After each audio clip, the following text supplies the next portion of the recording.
100세 시대를 맞아 여러분의 건강을 책임집니다. 1:1 건강 맞춤 상담, 당신의 주치.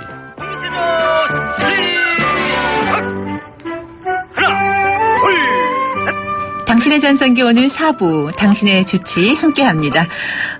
추석이 되면 아무래도 과음하지 말아야지, 과식하지 말아야지 결심을 합니다. 그럼에도 불구하고 참 그게 쉽지 않아요. 어쩔 수 없이 또 많이 먹게 되고, 또 친척들 함께 있다 보면 술 한 잔이 2잔, 석 잔 되고 이렇게 되는 경우 많죠. 그러다 보면 또 자연스럽게 너무 많이 먹었어, 위에 부담과 위에 탈이 났나 봐, 이런 얘기도 하게 되죠.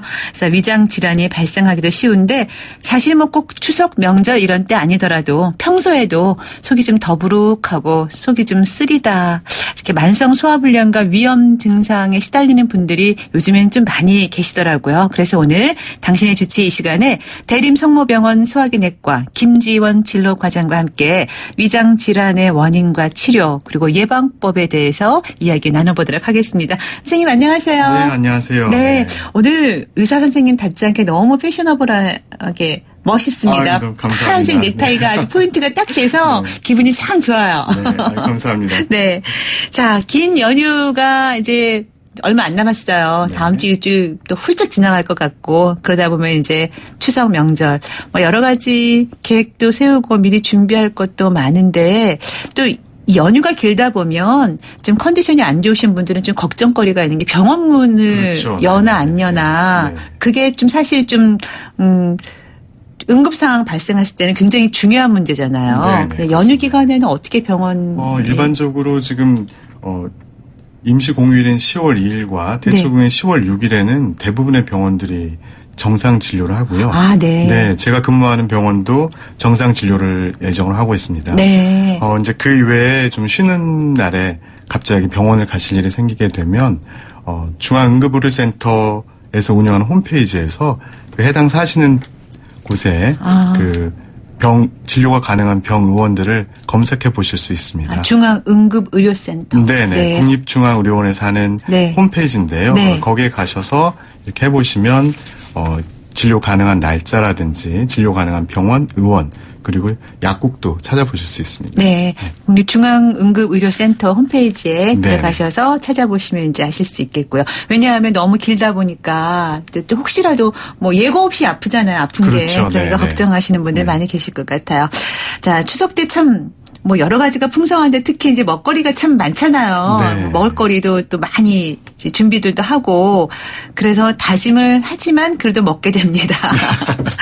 네. 그래서 이제 탈이 나는 경우가 많은데, 추석 명절에 뭐든지 이렇게 과음하거나 과식하면 당연히 위장 질환이 생기는 건가요? 네. 이게 좀 오문인가?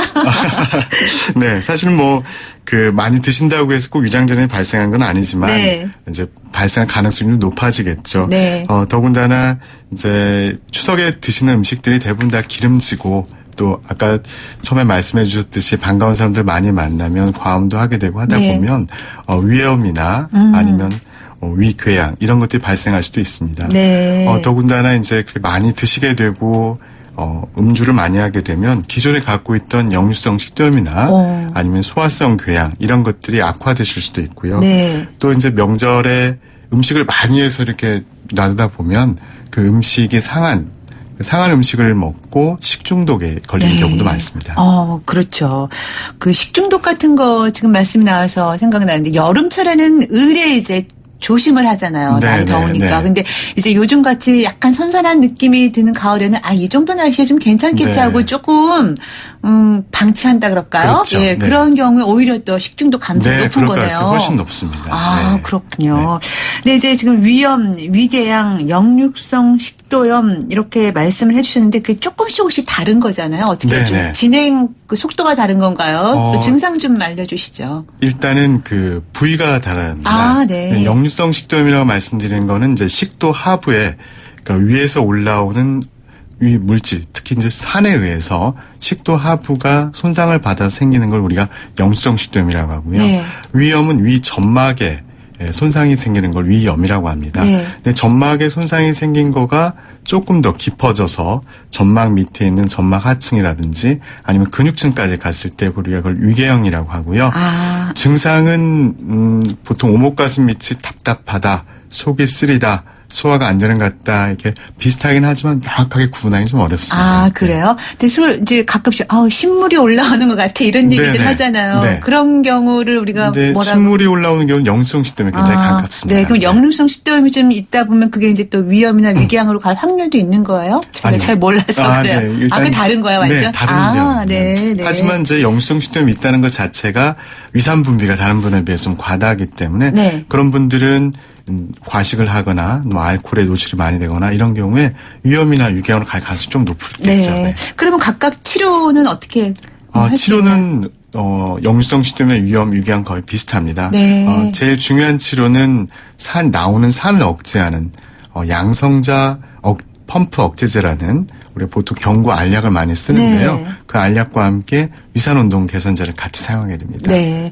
일단 뭐 병원에 가보면 이제 의사 선생님께서 진단 내리고 또 이제 약도 처방도 잘 해주시겠으니까 그것대로 따르면 될 텐데 그 전에 미리 예방하는 게 좀 중요하겠죠. 네, 맞습니다. 네. 네, 어떻게 하는 게 좋을까요? 역류성 식도염 같은 경우에는 예방이 가능한 건가요? 역류성 식도염 같은 경우는 이제 제일 중요한 것 중에 하나가 위에 있는 산들이 역류되지 않도록 하는 게 중요해서요. 네. 복압이 올라가지 않도록 하는 게 중요합니다. 복압? 네, 가슴의 압박이 말씀하시는 건가? 복부의 압박이라고 하는데요. 네네. 우리가 이제 복부 비만이 있거나 이런 분들은 배에 압력이 가해져서 위를 누르게 됨으로써 위에 있던 산이나 음식물들이 올라와서 식도를 쉽게 자극할 수 있거든요. 네. 그래서 비만하신 분들은 조금 살을 빼주시는 게 좋고 또 역류성 식도염 증상이 있는 분들은 우리가 역기를 든다거나 아니면은 배에 힘이 들어가는 운동들을 조금 자제해 주는 게 좋습니다. 그래요? 기본적으로 이제 담배는 좀 줄이셔야 되고요. 네. 그다음에 술 또 자극성 음식을 좀 줄이시는 게 좋습니다. 네네. 자극성 음식 중에는 이제 대표적인 게 카페인이 들어있는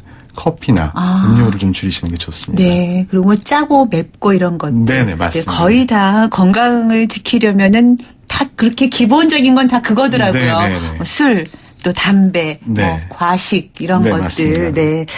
이제 그런데 굳이 그렇게 과식을 하지 않더라도 이렇게 위장 질환 앓고 있는 분들 보면 또 마른 분들 가운데도 많이 계시더라고요. 네네네. 복부 비만이 아니더라도요. 뭐 살찌는 것과 마른 것과 상관관계는 특별히 있는 건가요? 아니요, 없는 특별히 관계는 있지는 않습니다. 아, 그렇습니까? 네네. 네. 근데 이제 많이 안 먹더라도 스트레스를 받으면 또 소화가 안 된다. 뭐 모든 게 스트레스에서 온다. 병원 이렇게 말씀들을 많이 네네. 하는데 위장 질환데 특히 더 영향을 많이 맞습니다. 받나요? 네. 특히 이제 위장 질환 같은 경우는 스트레스와 연관이 굉장히 높은데요. 네. 우리가 이제 스트레스를 받게 되면 뇌에 있는 변연부나 연수에서 교감신경이 활성화가 됩니다. 교감신경이 활성화가 되면 우리 몸이 좀 긴장 상태로 가게 되고요. 네. 그렇게 되다 보면 침샘에서 침 분비도 안 되고 위에서 소화액이나 위산 분비도 적어집니다. 거기에 더불어서 위장관 전체 운동이 떨어지기 때문에 우리가 소화가 안 되는 소화불량증을 유발할 수 있는 가능성이 굉장히 높습니다. 네. 그래서 스트레스를 받으면 이제 밥맛이 없어서 안 먹게 되는 경우도 있지만 또 어떤 경우에는 스트레스 풀려고 막 네네, 먹을 때가 그렇죠. 있어요. 네. 근데 아무래도 이렇게 기분 나쁠 때 많이 먹다 보면은 소화가 안 되겠죠. 네, 더더욱 그럴 것 같습니다. 네. 근데 이제 위궤양이 있는 분들은 위궤양이 있는 걸 알면은 조심은 하시겠지만 제 주변의 친구들 보면 갑자기 막 위가 막 뭉치는 것 같고 갑자기 막 이렇게 꼬이는 것 같고 그런 느낌이 있다고 그러더라고요. 근데 그런 게 심해지면 이제 움직이지도 못하게 되고 네. 그렇게 되나 봐요. 네네네. 그럴 때 응급실에 실려가기도 하는데 어떻게 그러면 그런 분들은 조심을 해야 될까요? 네. 사실 이제 위궤양이 있는 분들은 이제 위 점막이 깊게 아까 말씀드린 대로 점막 하층이나 근육층까지 손상이 된 거기 때문에 과식을 하거나 아니면은 자극성 있는 음식을 드셨을 때 훨씬 더 손상이 쉽게 일어납니다. 그래서 네. 심한 경우에는 위장 내 출혈이 발생할 수도 있고 더욱더 심해지면 위천공이 발생하게 됩니다. 네. 그래서 이런 분들은 특히 맵고 짜고 이런 것들을 주의해 주시고요. 금연을 꼭 해주시고 과음을 좀 삼가해 주셔야 됩니다. 네. 거기에 더불어서 네. 이제 요즘 술을 먹고 나거나 그렇게 되면 머리가 아프시다고 진통제 같은 거를 많이 사서 드시는데요. 대부분 그렇죠. 네, 특히나 그 비스테로이드성 소염제라고 하는 것들은 위궤양을 굉장히 심화시킬 수 있기 때문에 우리가 복용 전에 굉장히 주의를 좀 하셔야 됩니다. 아, 진통제 같은 것도. 네네. 근데 이제 이거 조금 다른 방향인지 모르겠지만 이제 지금 이제 과음 말씀하셨으니까 술 먹기 전에 뭐 우유를 먼저 먹으면 좀 위를 보호할 수 있다. 네네. 위를 보호 이런 얘기도 있고 네. 술 먹고 난 다음에 이제 그 뭐라 그러나 술 해독하는 그런 음료가 숙취해소제. 예, 그런 네. 거 마시면 좀 위를 보호할 수 있다. 이런 얘기 하는데 근거 다 있는 건가요? 이제 위는 실제로 우유는 먹으면은 조금 보호가 될 수 있다는 의견도 있고, 네. 아니면 우유에 있는 칼슘이 오히려 위산 분비를 자극해서 더 자극을 줄 수 있다 이런 얘기도 있어서 네. 아직 명확하게 결론이 난 건 아닙니다. 네. 그러면 이제 그런 숙취해소 음료 같은 경우는 숙취해소 음료의 기능이라기보다는 네. 이제 숙취해소에 가장 좋은 거는 탈수를 보충하는 거기 때문에 물 마시는 게 네, 좋아요. 물을 드시는 게 훨씬 좋습니다. 콩나물국이란 네네. 해장국 네. 같은 거. 네. 공하나님. 저는 위가 안 좋아서 위 내시경을 1년에 3번은 합니다. 이렇게 자주 해도 상관없나요? 많이 하시는 거 아닌가요? 이런 거? 네, 보통 우리가 이제 검진을 위해서 내시경을 하시는 거는 2년에 한 번을 권고하고 있고요. 네. 그렇지만 이제 증상이 있을 때 위 내시경을 하게 됩니다. 근데 증상이라 하면 소화불량 증상 때문에 위 내시경을 하지는 않고요. 네. 위 내시경을 하게 된 가장 중요한 거는 뭔가 기질적인 질환이 있다고 의심될 때 하게 되는데요. 그 기질적인 질환이라 하는 거는 이제 위궤양이나 우리가 제일 걱정하는 위암 같은 것들이죠. 그래서 체중이 많이 빠지신다거나 아니면 뭘 드시지도 않는데 조기 포만감이 생긴다거나 아니면 흑색변을 보거나 뭐 빈혈 같은 게 발생하시면 위 내시경을 해보시는 게 좋습니다. 그렇지만 증상만 가지고 그 증상을 확인하기 위해서 내시경을 자주 꼭 하실 필요는 없을 것 같습니다. 네. 1년에 3번 정도는 조금 자주 많은 하시는 편이죠. 편이네요. 네. 네. 그리고 174하나님. 우리 아들이 고3인데 자주 체하고 힘들어합니다. 소화제를 먹어도 안 듣고요. 손을 따주는 게 효과가 있나요? 예전에 네. 이렇게 많이들 하셨는데 엄마들이. 대부분 이제 손 따는 거에 대해서 항상 궁금한 게 많으신 것 같습니다. 사실 뭐 제가 한의학을 공부한 사람이 아니기 때문에 네. 손 따는 거에 대한 효과를 명확하게 말씀드릴 수는 없지만요. 네. 저희가 생각하기에 이제 손 따는 것 자체가 가지고 올 수 있는 여러 가지 부작용. 네. 대표적인 게 이제 감염이죠. 그렇죠. 그런 것들 위험이 있었기 때문에 손을 따시는 거를 이렇게 좀 권장하지는 않고. 않습니다. 예. 네. 근데 이제 고3 같은 경우에는 물론 이제 뭐 제 경험상으로 보면 아이들이 스트레스 네, 때문에 맞습니다. 소화가 안 되고 머리가 아프고 이런 네. 증상들이 많이 나타나는 것 같더라고요. 네, 네. 얼마나 스트레스가 많겠어요. 네, 공부하느라고. 실제로 제 외래에 이제 오시는 환자분들도 보면, 네. 이제 고3 수험생들이 꽤 많습니다. 네. 네, 이런 분들도 대부분 다 대학에 가면, 네. 상당 부분 증상이 좋아지시더라고요. 네, 네. 그래서 저도 그런 얘기들을 친구들한테 하면, 우리 애는 맨날 온몸이 종합병원이야. 맨날 아프대, 여기저기 아프대, 소화 안 되고, 머리 아프고, 뭐, 허리 아프고, 뭐, 그렇다 그랬더니, 야, 그거 시험 보고 대학 들어가면 다 낫는 병이야. 네. 이렇게 얘기는 하더라고요. 네, 맞습니다. 근데 우리는 웃으면서 얘기하지만 본인들은 얼마나 힘들까 싶어요. 네. 또 7910님. 아침에 공복에 헛구역질이 자주 나옵니다. 위가 문제가 있나요? 하셨어요.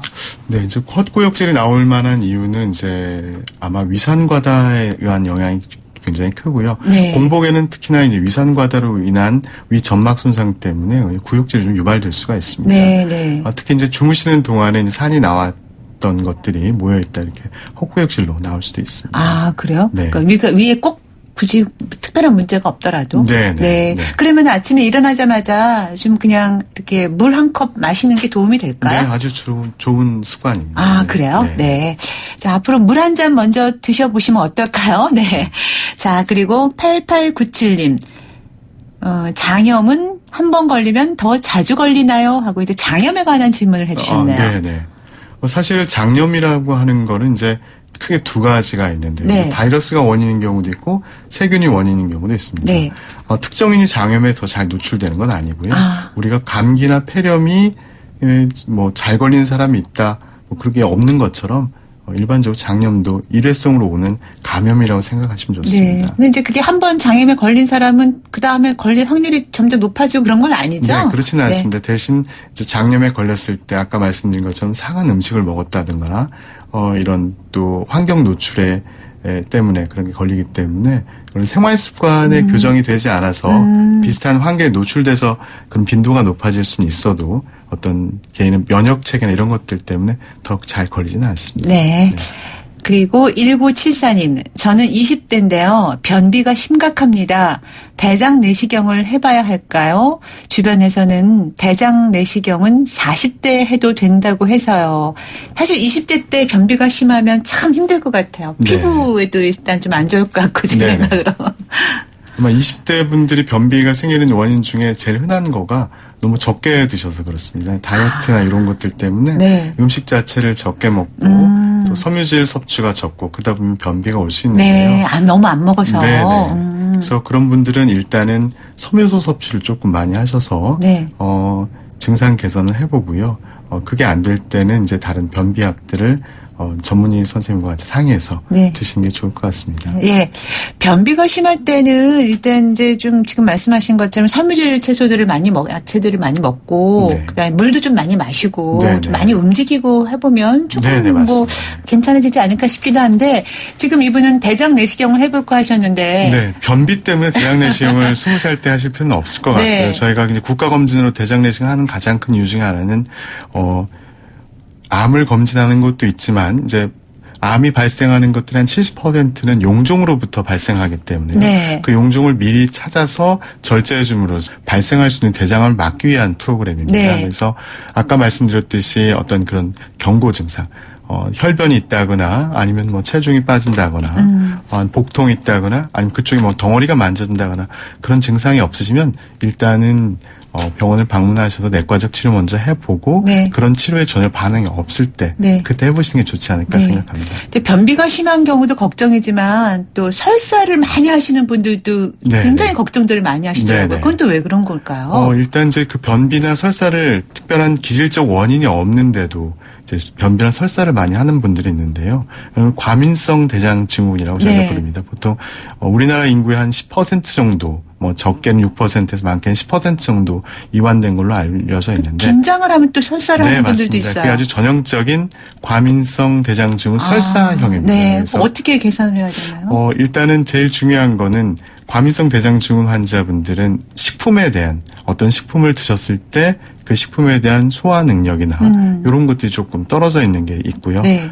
그 대표적인 것들이 이제 우유 같은 건데요. 이제 그런 섭취를 좀 줄이시고 그다음에 스트레스와 굉장히 밀접한 연관이 있기 때문에 네. 스트레스를 잘 조절하시면 좋아지는 병으로 알려져 있습니다. 네. 그렇구나. 그러면 우유를 좀 가급적이면 섭취를 덜하라 하셨는데 네네. 우유 말고 이제 요플레 같은 거는 뭐 비슷한가요? 그것도 우유랑? 일단 우유보다는 요플레가 한번 발효가 됐기 때문에 네. 소화가 될 가능성이 좀 높긴 하지만 그렇게 얘기들을 하더라고요. 네. 근데 이제 제 환자분들도 좀 보면은 과민성 대장이 굉장히 심한 분들은 요플레를 드셔도 설사를 굉장히 많이 합니다. 그래서 그래요? 내가 먹었을 때 뭔가 불편한 증상들, 설사라든지 복부 팽만감 이런 것들이 생기는 분들은 가능하면 그 음식을 피하시는 게 좋을 것 같습니다. 네. 다른 사람이 좋다고 나한테 다 좋은 건 아니니까요. 네네, 맞습니다. 네. 네네. 그리고 7941님 위암과 간암이 가족력이 있는지요? 그러니까 이게 유전이 되는지요? 이거 네네. 물어보신 것 같은데. 일단 위암은 가족력이 있는 위암은 가족력이라 하면 사실은 이제 유전적인 네. 거냐 아니면은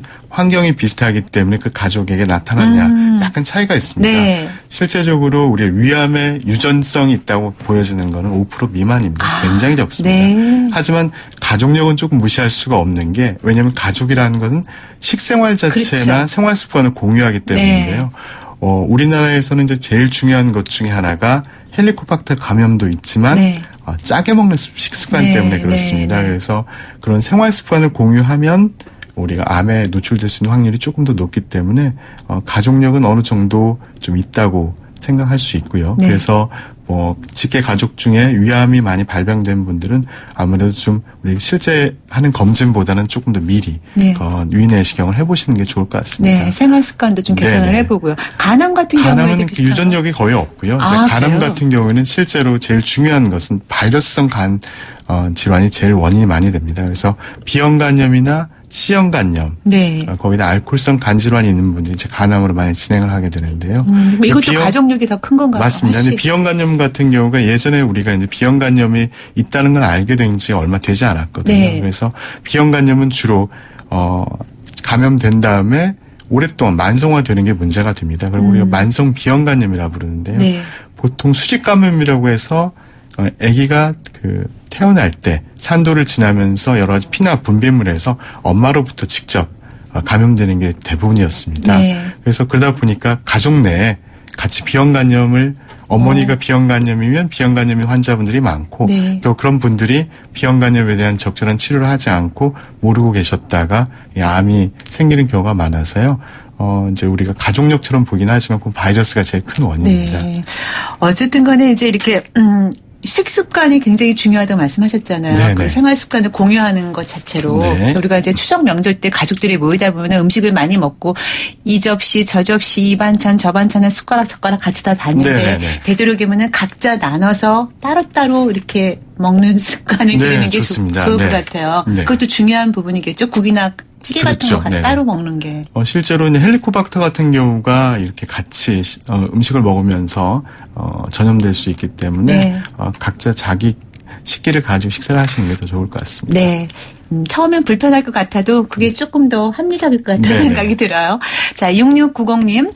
5살 아이를 키우는데 굳이 유산균을 먹여야 하는지 궁금합니다. 변비나 설사 등 장애 문제는 없습니다. 요즘에 하도 유산균 얘기들을 많이 해서 그러시는 것 네, 같아요. 요즘은 그 소장과 대장 내에 있는 미생물들이 우리 건강과 뭐 비만, 당뇨, 소화증 여러 가지 연관이 있다고 해서 연구가 많이 활발하게 네. 되고 있는데요. 유산균이라고 하는 거는 이제 우리 몸에 그 젖당이나 이런 것들을 소화시킬 수 있는 좋은 균들이 부족해졌을 때 이제 보충해주는 생각으로 저희가 복용을 하고 있습니다. 네. 근데 지금 이 아기와 같은 경우에는 아직은 특별한 문제가 없어서 네. 예방적으로 꼭 지금은 복용을 하지는 않아도 될 것 같습니다. 네. 자, 그리고 아이들 같은 경우에는 특히 이제 영양가에 있는 음식 골고루 이렇게 먹는 게 더 네네. 중요하겠죠. 네네. 네. 뭐 애나 어린이나 마찬가지지만. 자, 6865님. 이유 없이 트림이 자주 나오는데 원인이 있을까요? 하셨네요. 네, 보통 우리가 트림이 나올 때, 내가 소화가 더 안 되는구나. 뭔가 위가 빵빵한 느낌이 든다. 이런 얘기를 많이 하시거든요. 네. 그리고 이제 제 외래 오시는 분들도 트림이 많이 나오는데, 뭐 트림에서 냄새가 난다. 걱정이 있어서 오시는 분들이 많습니다. 네. 근데 기본적으로 트림이라고 하는 거는 우리가 밥을 먹을 때, 아니면 또 말을 할 때 같이 삼킨 공기에 의해서 나오는 거기 때문에, 환자분들을 잘 이야기를 듣다 보면 식사를 굉장히 급하게 하시는 분들이 많습니다. 그래서 급하게 하시다 보면 들어갔던 공기가 이제 밑으로 내려가지 못하고 위로 올라오는 게 트림이고요. 네. 그래서 생활 습관을 좀 여유를 가지고 천천히 식사하시는 게 제일 중요할 것 같습니다. 밥을 급하게 먹다 보면은 네네, 트림을 할 확률이 높아지는군요. 네네. 저도 그저 몰랐었거든요. 네. 아니, 가끔씩 뭐 유난히 있게 밥을 먹고 나서 트림이 나오는 경우가 있어요. 네네. 그때는 조금 밥을 급히 먹은 거구나 이렇게 깨달아야겠네요. 네네, 맞습니다. 천천히 먹는 게 네. 중요하겠죠. 네. 네. 그리고 0693님. 딸꾹질을 시작하면 길게는 일주일까지 일주일까지 해봤는데 왜 그런 걸까요? 이렇게 길게 갈 수 있나요? 굉장히 딸꾹질을? 제가 들어본 것 중에서 굉장히 장기간이요? 이제 딸꾹질이라 하는 거는 이제 우리 횡격막이라고 해서 가슴과 배를 나누는 막이 있는데요. 저 일반적으로 숨을 쉴 때 횡격막이 아래로 내려가서 폐에 음압을 걸어서 숨을 쉬게 하는 그런 일종의 그 근육입니다. 네. 그쪽에 경련 같은 게 생겼을 때 우리가 딸꾹질이 되는데요. 네.